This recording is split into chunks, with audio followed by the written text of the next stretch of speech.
የወደቀን ዛፍ ምሳር ይበዛበታል አለ ያገሬ ሰው። ዩቱበሮች እኮ እውነት ለመናገር ተከታይ ካገኘን ብዙ እናወራለን እንዲሁ ማለት ነውና እዚህ ቦታ ላይ እውነት ለመናገር ሁሉንም ነገር አላህ ነው የሚያውቀው። እኛ አሁን ላይ ከባድ ነው በአይናችን የምናየው ነገር ሳህ ልክ ነው፣ ግን ሁለታቸው ምን ልጇ ያጥፍተዋል። እንደነገርኳቸው ጥፋቱ የሄሉ ነው። ትናንት ያደረገችው ነገር በጣም ጥፋት አለባት። ግን ደግሞ ያብ ከሷ በላይ ብዙ ነገር አድርጓል። አንዴ ብቻ ሳይሆን ሁለቴ ሶስቴ እየደጋገመ ከፊቷ ላይ ስስመው ነበር አይደለም። ስለዚህ ያብ አሁን ለምን ተቆጣ ወይ ደግሞ ለምን ሄደ አይደለም። ገብቷችኋል አይደል? ችግር የለውም። ግን ደግሞ ሩጦ እሷን የሚጠራት ምንድን ነው? እኔ ግን ሲመስለኝ ማለት ነው ወላሂ ይሄ ሴራ የልዑልና የልጅቷ ነው። ገብቷችኋል አይደለ?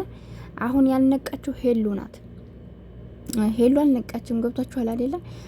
ልዑል ያኔ ያብ ባለፈውም ነቅቷል። ምክንያቱም ልዑል ለሄሉ ስሜት እንዳለውና ተንኮልና ሴራ እንዳለበት ከሷ ከዛይ ከልዩ ጋር እየተመሳጠረ ያቃል ያብ። ገብቷችኋል አይደል? ሄሉ ግን ቢነግራት አልሰማችሁም። አሁን ያብ የተናደደባት ነገር ምንድነው? ታይ ብሏታል። በቃ ፍላጎት አለው ላንቺ በቃ ስሜት እንዳላችሁ ንገሩኝ እንኳን ያለው። ስለዚህ የሚወድሽ ከሆነ አንቺ ያየሽው ነው ብሏታል። ስለዚህ እሷ ሄሉ ያጠፋችው ምንድነው? ታይ ሲላት ከልዑል ጋር መላተሟ ይሄ ብቻ ነው እና አላወቀችም። ገብቷችኋል? እኔ ሲመስለኝ ሄሉ ልዑል ያለብኝ ማለት ለሱ ያለውን ቦታ አታውቅም ብዬ ነው ማስበው። ያኔ በእህትና በወንድም የሚያስብ መስሏት፣ ግን እሳ ለሷ በእህትና ወንድም ነኝ ይባላት እንጂ በጀርባ የሚያሴረው ሴራ የዛሬው ሴራ ራሱ የልዑልና የልጅቷ ነው። ገብቷችኋል አይደለ? ምክንያቱም ልዑል ሄሉን ይወዳታል፣ ልዩ ደግሞ ያብን ተወደዋለች። ስለዚህ እነሱ ምንድነው አላማቸው? ሁለታቸውም አንድ ሆኖ ማለት ነው። አይታችኋል። ባለፈው እንግዲህ እየተደዋወሉ እያንዳንዷን ነገር ከንትኑ ጀምረው እንደዛ ነገር ሲያበላሹ የነበረው። ስለዚህ አሁን ያብም ሆነ ሄሉ ያብ ያቃል ግን ዛሬ ልጅቷን የጠራበት ምክንያት ሄሉ ትናንትና ታይ ካላት ሰውዬ ጋር ያንን ነገር ስላየ ነው። ገብቷችኋል? ተናዷል።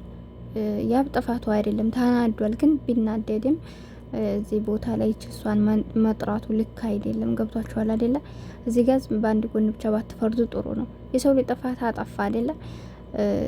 ስለዚህ አንድ እድል ሊሰጣት ይገባል። እሷን አንድ እድል ስጣት ስንራድ እንደ ይከረም ነው። አሰላሙ አለይኩም ወራህመቱላሂ ወበረካቱ። ውድና የተከበራችሁ ቻናል ቤተሰቦች እንዴት ናችሁ? ደህና ናችሁ ወይ? እኔ ያለሁ አልሐምዱሊላህ። ለቻናል አዲስ ከሆናችሁ ላይክ፣ ሼር፣ ሰብ እያደረጋችሁ አበረታቱ ማለት ነውና የሰው ልጅ ማለት ነው ከቻልን ዋሽተን ማስታረቅ ካልቻልን ደግሞ ቢያንስ ነገሮችን ከማባባስ ወደ ኋላ እንበል። በጣም ብዙ ዩቲዩበሮች በቃ ተከታይ ሲኖራችሁ ሰዎችን እንትን ለማለት አትቻሉምና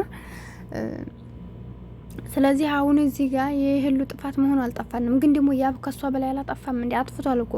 አሁን ሄሉ የተሸወደችበት ምክንያት እንዴ እሷ እኮ ልዑልን ብትፈልገው እኮ ቢያንስ ሀቤቷ ስታስታመው ከርማ የለ እንዴ? ከቤቷ ስታስታመው ከርማሌ። ከዛ በፊት በድብቅ ተገናኝተው ብዙ ነገር ማድረግ ይችሉ የለ እንዴ? ለምንድን ነው ያብ ካለበት ቦታ እንዲዘል ተረክ ትችላል ብላችሁ ታስባላችሁ? እስኪ አገናዝቡት እናንተ። ቦታ ታለኝ እንዴ? እሷ ቤት አልነበረ እንዴ የነበረው? ፍላጎት ካላት እኮ እዛ ላይ ማድረግ ትችላለች አይደለ? አሁን ያነ እዛ ጋ ነው እንግዲህ አይታችኋል። ያኔ ሩም አይደለም ቦታው፣ ክላስ አይደለም፣ ኖርማል ሜዲያ ላይ ነው እንግዲህ ቁመው ነው ያሉት። ስለዚህ ምን ሊያደርጉ ይችላሉ በዛ ቅጽበት? ያኔ ቁመው ስላወሩ ወላሂ ዝም ብላችሁ ነው። እና ቢያንስ ከቻላችሁ ሰዎች የበለጠ እንዲቀያየሙ አታድርጉ። በጣም ብዙ ኮሜንተሮች እንዲሁም ደግሞ ቪዲዮ የምሰሩ ሰዎችን እያዳመጥኩ ነበር ገብቼና በጣም ነው የሚገርመውና እንደነገርኳችሁ ከሷ በላይ ለቀነው እሱ ተደብቆ ሄዶ እንትን ሩም ላይ አይደል የተገኙ ያ ሁሉ እንግዲህ ነገሮችን ላስተካክል ነው ብሏል። አሁንም ይች ልጅ እንግዲህ ይቅርታ ማለት እኮ ይችላል። ሲቀጥል ይቅርታ ማይበላት እውነት ለመናገር ይቅርታ ማይበላት ነገር ግን እሱ ያቺኛይቱን እዛ አስቀምጦ ይች ጋር ከተጣለ ዋህድ ያለው ብሎ ባጣ ቆየናት እንደ ያቺኛይቱስ ብትሆን ያቺ የራሷ ጉዳይ ነው። ስለፈለገችው ነው ምንም ይሁን ያብላ ራሷ ማድረግ ስለፈለገች ለዛ ነው። ገባችሁ አይደለ? እና ያብ ካለንተኑ ይቸኩላል። በቃ ጥፋት ባይኖርበትም አሁን ላይ ግን ወንዶች አያችኋቸው አይደለ? ግን ሴቶች እዚህ ጋር ልትማሩ ይገባል። የወንዶችን ጸባይ ወንድ ልጅ ማለት ነው ወላሂ ምን እንደሚያረጋያችሁት አይደለ? እናንተ ከበደላችሁት በላይ እጥፍ ነው እንደሚያስለቅሳችሁ። እናንተ ትንሽዬ ነገር ከነካችሁት በጣም ከባድ ናቸው። በተለይ እነሱ ተው ከሚሏችሁ ቦታ እዛች ውስጥ ካላችሁ እንደዚህ ደመን ባለ የምታለቅሱት ከፊታችሁ ላይ አይታችኋል። እንግዲህ ባለፈው ገና ልዑል ከስር አጣላ ብሎ መጥታ ከፊቱ ላይ እንደዚህ ስትስመው ጨጓሯን እየላጣት ትቷታል አይደለ? አይታችኋል እንግዲህ የሰራትን ስራ። አሁን ላይ ደግሞ በዚህ መልኩ ትናንት እንግዲህ አይቷል። እንዲህ ከንፈር አልተሳሳሙ ምናምን ዙሩ ያኔ አንገት ለአንገት እንደዘጠጋ ብላ አይቷታል። ሶ ያ ማለት እንግዲህ እሱም ደግሞ ከዛ በላይ ሊያሳያት ጠራት። ካለችበት ትኬት ቆርጦ እንዲመጣ አደረገ። እኔ በጣም ነው ያስጠላኝ ግን እውነት ለመናገር እና ስለዚህ ሁሉም ሰው ማስተዋል ሊኖረው ይገባል። አንድ ሰው ይቅርታ ሲጠይቅ ቢያንስ ያነ ሰው ከዚያ የተሻለ ሰው ሆኖ ለመገኘት እስከሆነ ድረስ ሁላችንም ከእንደዚህ አይነት ጥፋት ብንቆጠብ ሲመስለኝ ድራማ እየሰሩብን ነው።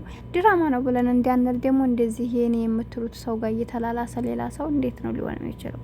እና በጣም በእውነት በጣም ያሳዝናል። ግን ቢሆንም እንደነገርኳችሁ የሰው ልጅ ከቻላችሁ መልካም ነገር ጻፉ፣ ካልቻላችሁ ደግሞ ቢያንስ ወላሂ በጣም ነው እንትን የምንለውና የሰው ልጅ አንዳንድ ጊዜ ማለት ነው ወላሂ ሰው ቢበድላችሁ ይሻላል። ግን ደግሞ እናንተ አጥፍተናል ብላችሁ በሚሰማችሁ ታይም ላይ ህሊና ማለት ነው ህሊና በጣም ከባድ ነው።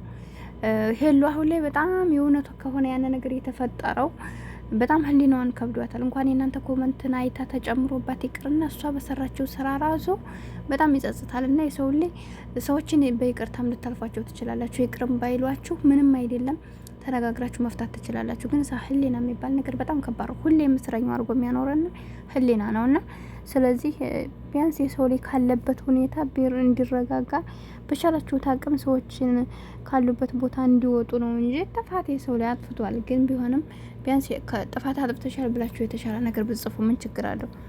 እና በተለይ ቪዲዮ መሰሩ አይነት ሰዎች ማለት ነው ዙሮ ከሰው ስህተት ከብረት ዝገት ተብሎ አስታርቀን ነበር።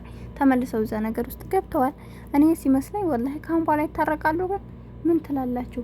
ግማሹ ሰው ደግሞ ይችን ቦታ ነበር ሲጠብቅ የነበረው እሱ። ምክንያቱም የመለሳት እሷን ሊበቀላት አስቦ እንደሆነ አዲያ እስከ ቤተሰብ ድረስ ሄዶ እሷን ለመበቀል ይሄ ሁላ ርቀት የተጓዘው እሷን ለመበቀል ነው። እና እኔ ሲመስለኝ ወላሂ ተመካክረውባት ነው። እኔ እንዲሁ ሳስባቸው ልውልስ እንደዛ ምንሽ ጉጠጉጠዋል። እንደነገርኳችሁ እነሱ ከአዲስ አበባ ተነስተው 40 ምንጭ ገብተው የለ እንዴ? በዛ ቅጽበት ብዙ ነገር ማድረግ ይችሉ የለ እንዴ? ለምን እዚህ ጋር እሱ እንደ የተደረገ ነው እናንተ ቆም ብላችሁ ልታስቡ የሚገባችሁ። ልውል እንትና ያብ ካለበት እሱ ኬክ ሊያመጣ ሄዶ እንዴት በዛ ቅጽበት ውስጥ እነሱ ተደብቀው ይሄን ያደርጋሉ? አጣርፏቸው አቤት እስከሚሄዱ ሌላ ቦታ እስከሚሄዱ ያብ እስኪወጣላቸው እንዳለው ያብ እኔ እንደዚህ አይነት ነገር ከኔ ፊት ባታረጉ ምን ችግር አለ? ከኔ ተደበቀሽ እንዴ ሳላሽ ባደረጋችሁ ነው ያለውና ስለዚህ ሴራ ታስቦበት ካልሆነ በስተቀር ልውል ነግሬያቸዋለሁ። ባለፈው ምን እንደዚሁ የቀለበቱ ሰዓት ላይ እንደዛ አንገቱን የደፋ መስሎ አንጥቶ ከተናገረ በኋላ አንገቱን ደፍቶ ተወጣ። አሳይሻለሁ ብሏን ነበር። ያው ከዛ በነገጧቱ ነው ምናምን አይታችኋል። እንግዲህ ልጅቷን ይዞ ከቤት ድረስ ነው የመጣው።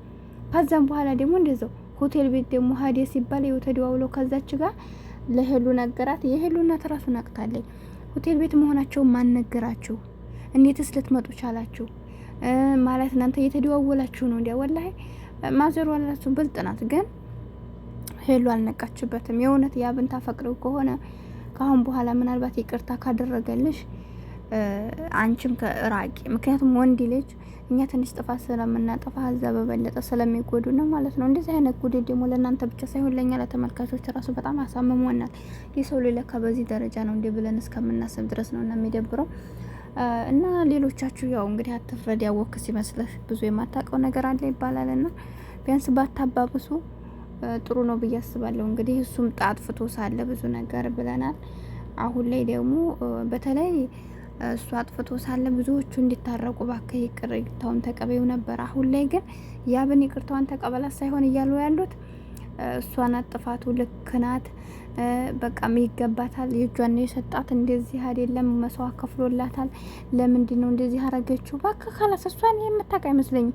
ይሄ የልውል ሴራ ነው። እኔ እንደነገርኳችሁ በቃ የልውልና የልጅቷ ሴራ ነው እንጂ እንደዛ ባይሆን ኑሮ እንደዛ ከህይወቱ አውጥቶ ጥሯት ዛሬ ላይ ሲደውልላት እሷ በጣም ቆየኝ መስል እንዴት እዛ ድረስ ትኬት ቆርጣ ታዲያ? ገባችሁ? ለማናደር ስለፈለጉ ነው።